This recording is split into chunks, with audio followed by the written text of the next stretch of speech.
Well, good morning. My name is Matt Koomen. Excited to be here with you this morning. Anyone else get into the Olympics a little bit this weekend? We watched a little bit of the skiing, and some of those guys were hitting like 90 miles an hour on skis, and I thought the only way I hit that is if I'm falling from the sky. So it's pretty incredible to watch some of those sports. But what was reassuring and comforting is knowing like some of them are like still in their mid-30s, and I'm like, if I work hard, I can still get there by the next one. So next Winter Olympics, I'm going to be doing some vigorous training. I don't know what for, but there's still a chance. Curling. Yeah, probably. Yeah, something like that. Oh, so good. So a few weeks ago, I gave you an update. Me and Jalen are headed off this coming week, so tomorrow, for a church planters assessment. And we spend 3 days at this assessment where we are going to be meticulously judged, is how I'm looking at it. And assess. And it's one of those things that I know is important. It's good for me and Jalen to get assessed for this church planting process. But it's not something where I'm really looking forward to. If I'm honest, I'm not an anxious person, but I'm a little bit anxious about this as they are going to be looking at the nitty-gritty of who I am as a person and who Jalen is as a planter's wife in it too. And so if you didn't know, that this service is the church planting service, it's Mosaic. And over the course of the last 10 years, a community has been in process to launch and plant 4 churches out of this space and will be the next one. So in about a year and a half, the goal is fall of 2027 to launch a new church out of this space. So Jalen and I are very excited for that and very excited to continue in the process, but we realize we have to get assessed first. So that will be good. I think it's the high pitch good. It'll be good. We do believe it will be good for us, and we'll come back with some tools and hopefully some things that will make us more prepared in that. But please be praying for us this week as we step into that and as we get assessed. Pastor Trent's going to be heading with us as well, so we're excited for his guidance in it, as he's done something very similar years and years ago. I won't say how many years, but years and years and years ago. So with that said, we do in this, and so some of the things I've realized in this is community is sending us off to get assessed. One of the reasons is so that we get a good foundation. Right, and that we're solidified in some of the things that we do well, and we're challenged in some things to do better or differently. And it's about setting a good foundation. And having a good foundation, especially in church planting and in other things as well, it doesn't mean that the storms don't come. Right? It doesn't mean, I'm going to move this up a little bit so I don't knock into expensive things behind me. It doesn't mean that the storms won't come, right? It doesn't mean that there's not hard things in life, but knowing you have a good foundation does set you up for success to be able to weather some of those storms and to handle some of that chaos that comes. And for all of us, I'd argue that we want that in a lot of parts of our lives, right? Not just church planting. We want good foundations for different things. Jalen and I have spent about the last year looking at, Kenna is about to go off into school for kindergarten, and there's so many options now today. So what's the right foundation for her, right? Because all kids are different and unique, and what's going to set her up to have a good foundation for her life. So we've been looking at that for our kids. I've been a part of a lot of premarital counselings with new couples. They want a good foundation, and maybe you remember that prior to getting married, if you're married already, wanting to set up a foundation for marriage well, and giving yourselves the tools and the tricks, knowing that hard times will come at some point. The foundation matters. And today, we're going to look at that idea of foundations, because Jesus we've been in a series on the book of Matthew, and the last 2 weeks we've looked at Jesus starting off into ministry and really giving some main teachings on the do's, and we'll look today at the don'ts.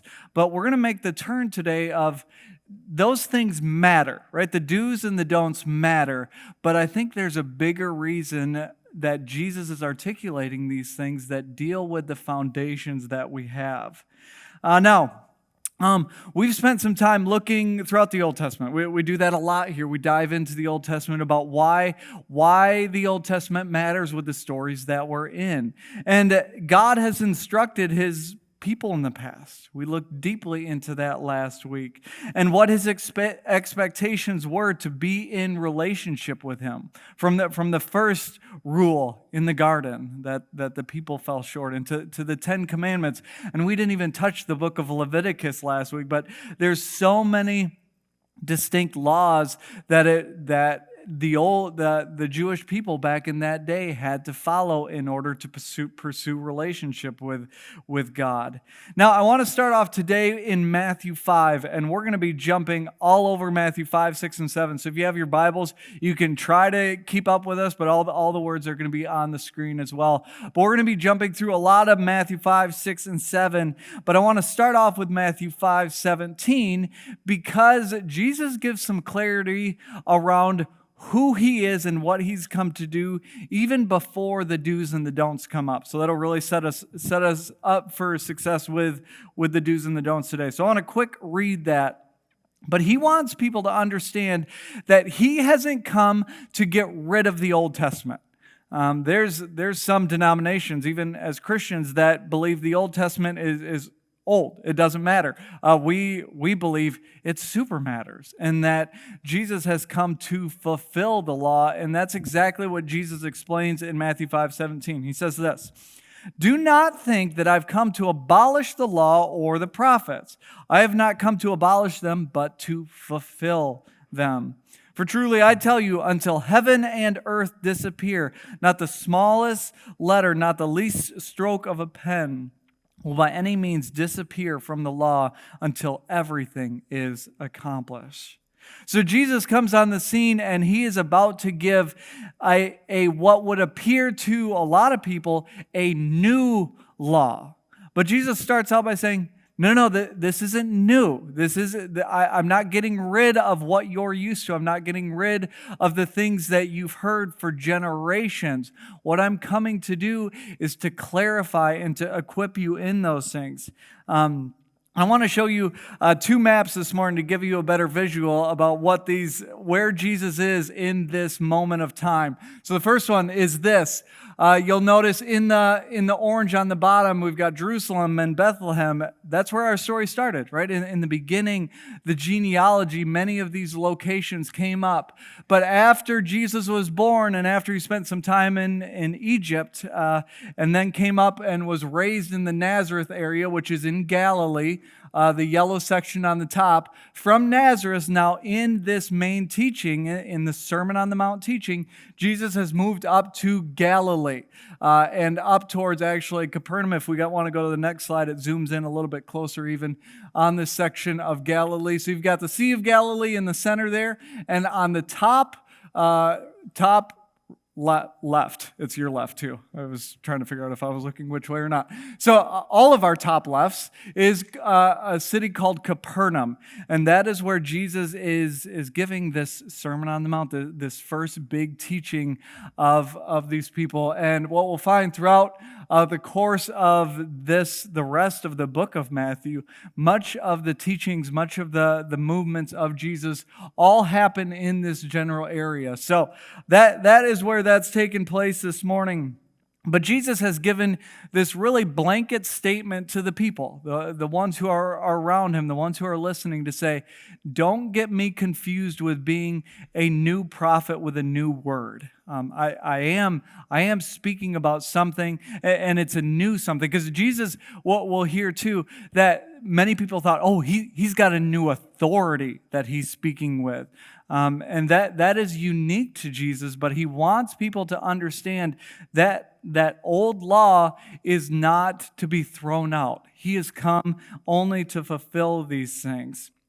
And today, we move into the don'ts section. Last week, we looked at the different do's and what it meant to the dues we had to be a part of in order to have relationship with God and to pursue relationship with God, the things we had to do in order to have that relationship work well. And as we move into the don'ts, there's a lot of different don'ts throughout Matthew 5 through 7.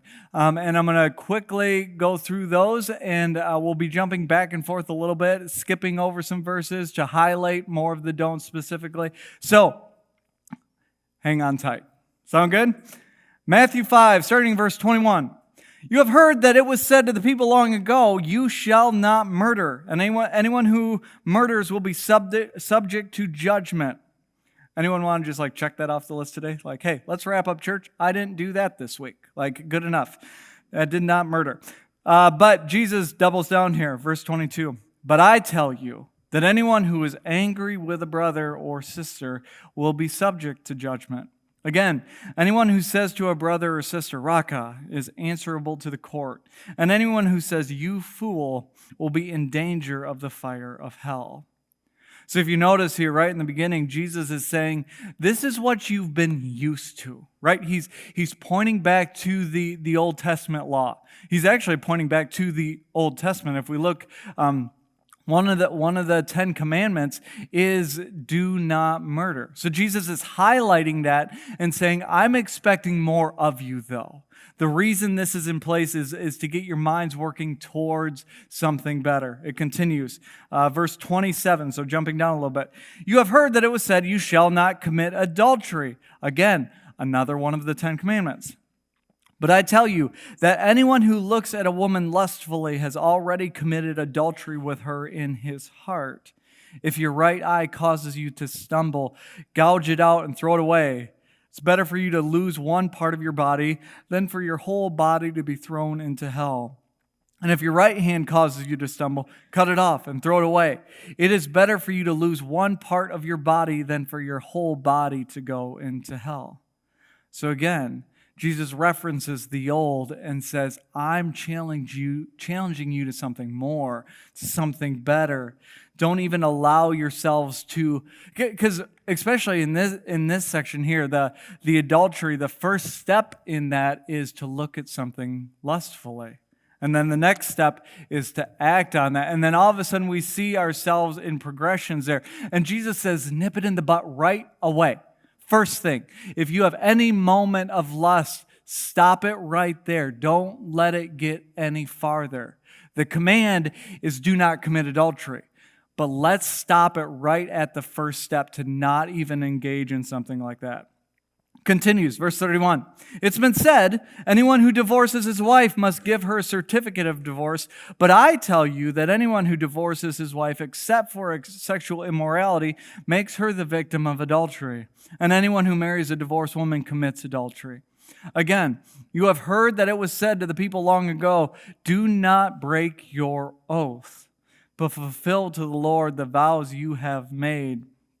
But I tell you, do not swear an oath at all, either by heaven, for it is God's throne, or by the earth, for it is his footstool, or by Jerusalem, for it is the city of the great king. And do not swear by your head, for you cannot make even one hair white or black. All you need to say is simply yes or no. Anything beyond this comes from the evil one. So you see it again through these.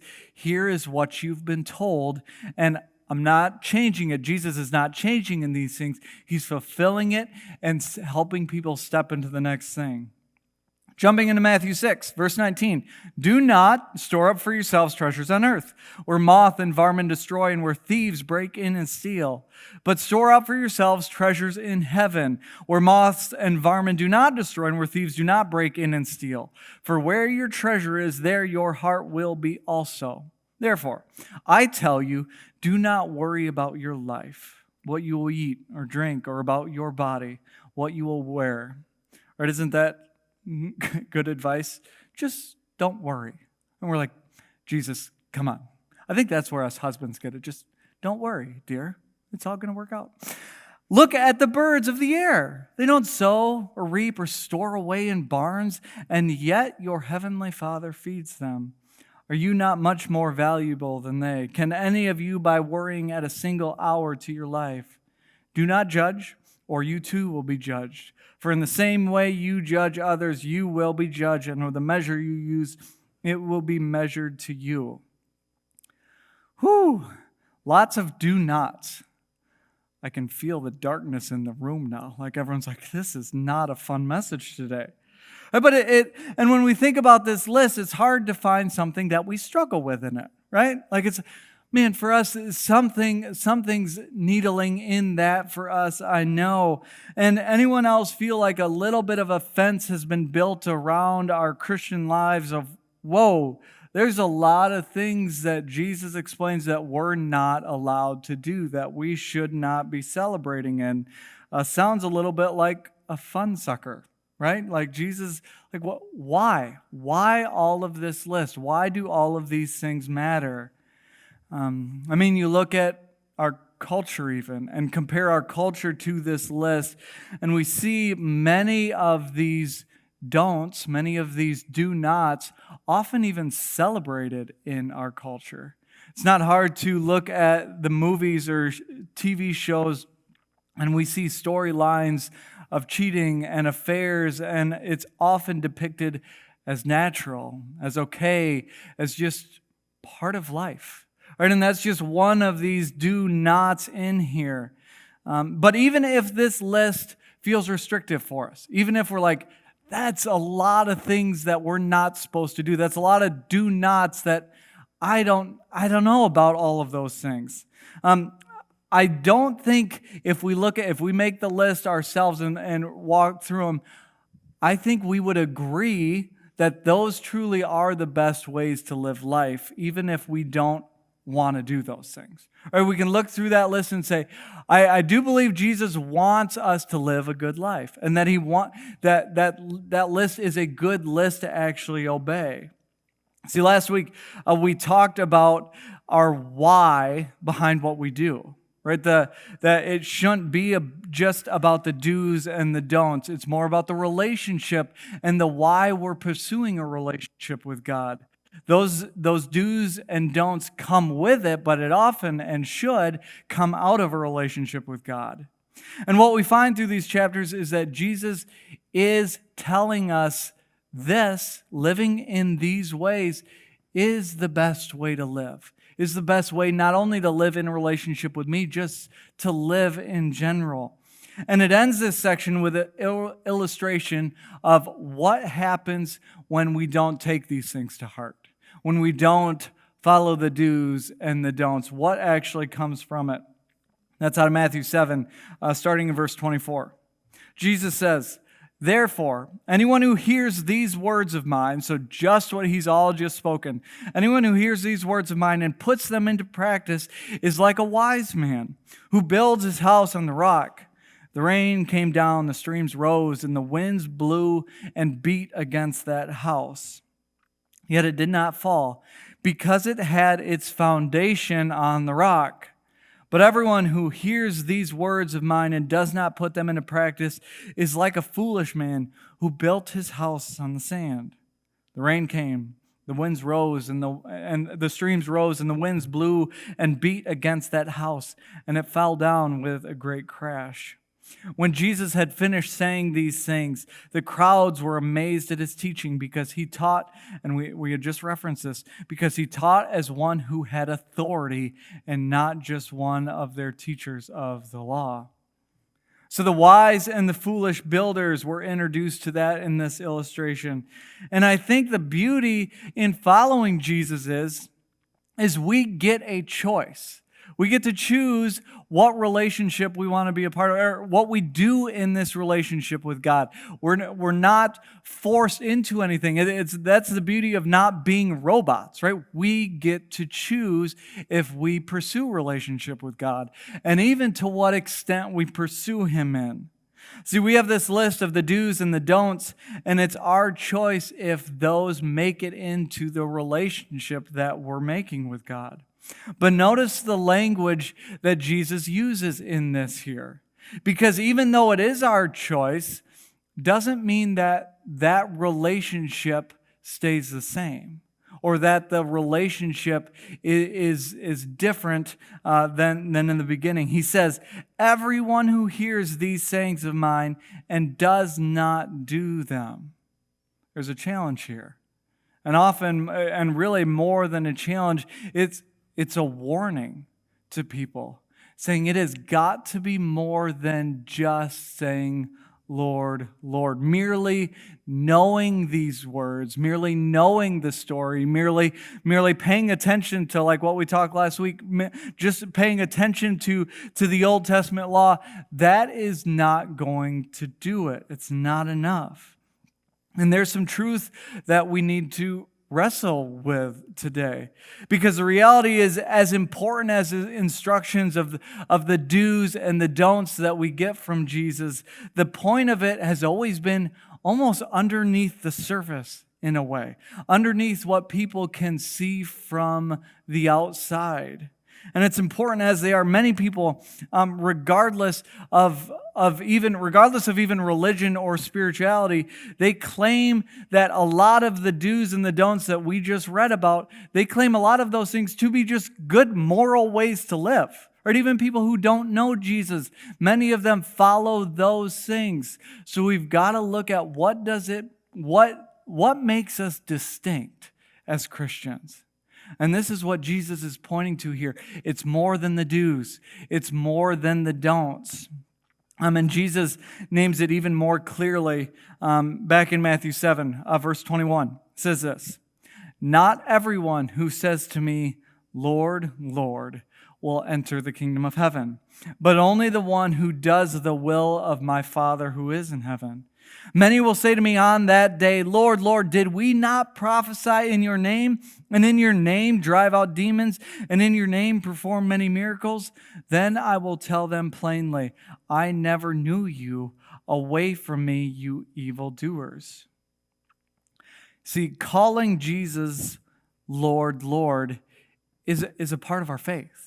Or it's saying Jesus is Lord. He very much is Lord. But there's people who know that Jesus is Lord, but they do not make him their Lord. Knowing those things is not enough. See, there's a lot of religious leaders back in that day that fall into this category. The people who... the religious leaders back in the day, the Pharisees, the Sadducees, the people who would teach the law to those people, many of them fall into this category, and we'll continue to see this as we unpack the book of Matthew. And I think this is why Jesus tries to be so clear from the very beginning of his ministry, saying, yes, the do's and the don'ts matter, but they do matter, but they've mattered too much to you. You've completely forgotten why they matter or who they matter to. And my fear is even today, that we may not be that far from those people. Or we may not be that far removed from the religious leaders. There's some of us that have grown up in this thing.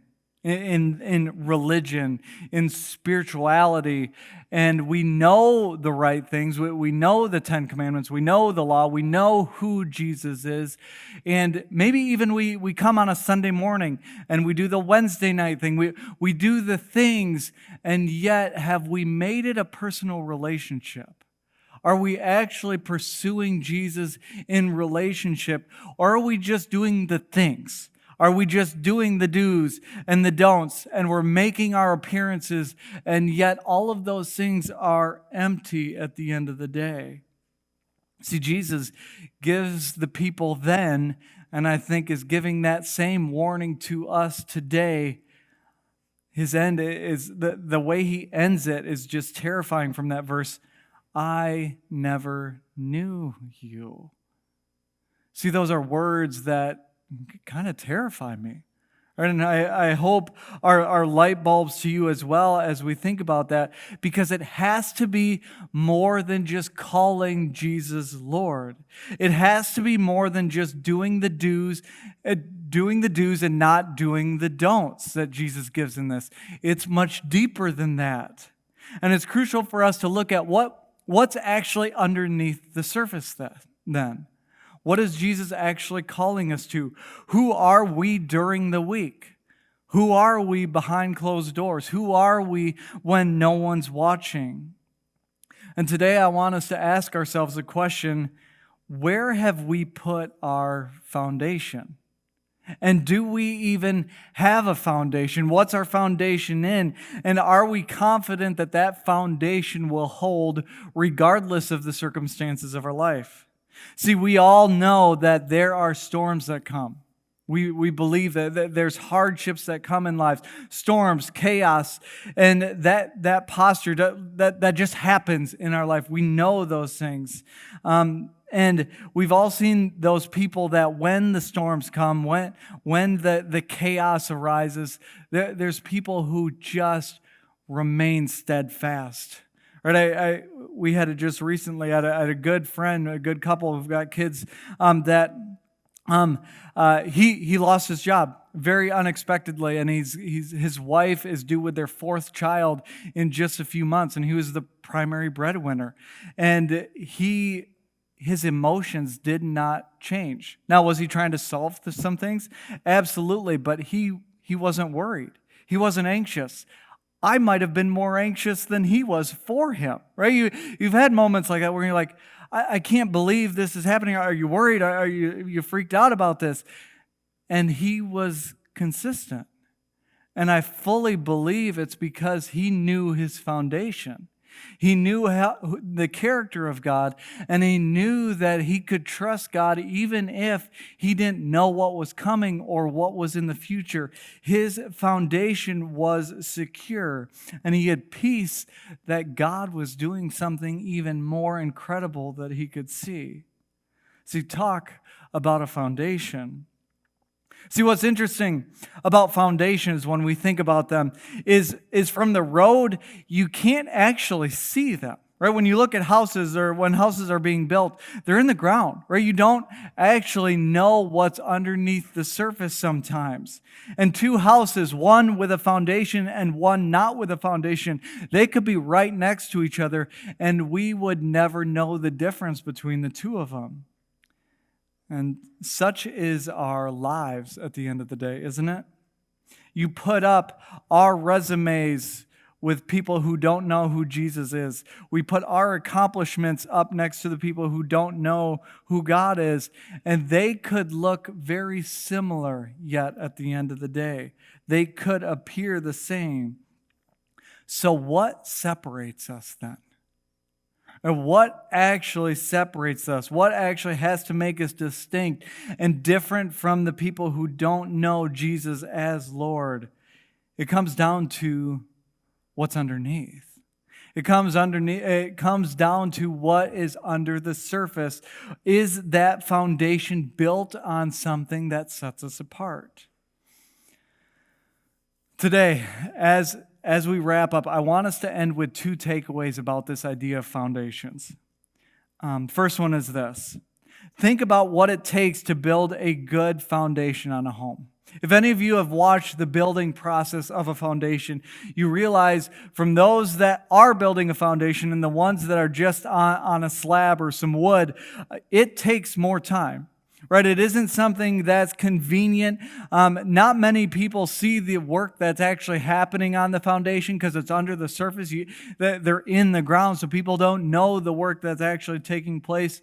And often that other house can get built quicker because they're not working so hard at building what's underneath. So the progress is slower. Building a foundation takes work. So for us today, the first thing we need to take away is putting the time and the energy into it. If you don't have a foundation in who God is, that is something we need to take a close look at.